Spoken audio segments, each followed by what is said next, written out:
À une époque, je vendais des assurances vie. Et quand j'étais en rendez-vous, à certains moments, j'avais besoin d'attirer l'attention de mon client sur des éléments importants qui le concernaient directement. Aussi, j'avais surtout besoin qu'il soit disposé à signer la proposition. Sur la table était posé mon stylo et une feuille blanche pour prendre des notes. Tout au long de l'entretien, lorsque je lui parlais des contraintes du produit d'assurance, du questionnement de santé, des conditions générales ou du prix, je tenais le stylo dans ma main gauche.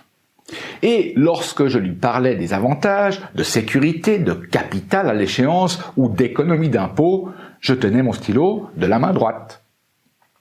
J'associais les aspects négatifs à ma main gauche et les aspects positifs à ma main droite.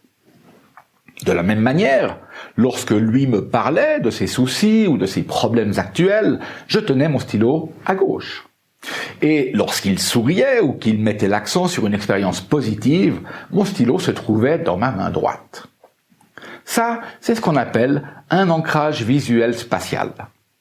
À force de répéter ce schéma visuel inconsciemment, mon client associait les choses positives à ma main droite et les choses négatives à ma main gauche.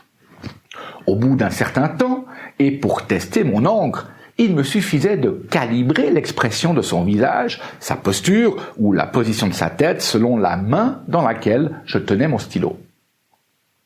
Au moment où je devais attirer son attention sur un élément particulier et important, après lui avoir dit « Soyez attentif », je marquais un instant de silence pendant lequel je prenais lentement mon stylo de ma main droite.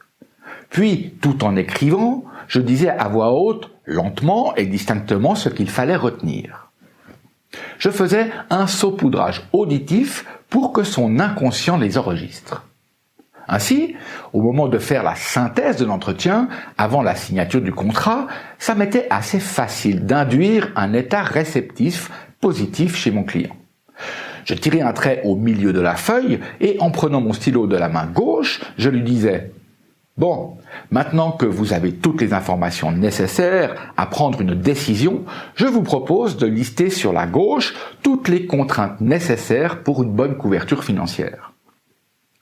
On sait que ce n'est pas gratuit, que ça a un prix, qu'il faut remplir un questionnaire médical et que ça demande un investissement à long terme. » Puis, je posais mon stylo sur la table et je lui demandais « Y a-t-il autre chose à inscrire sur la gauche ?»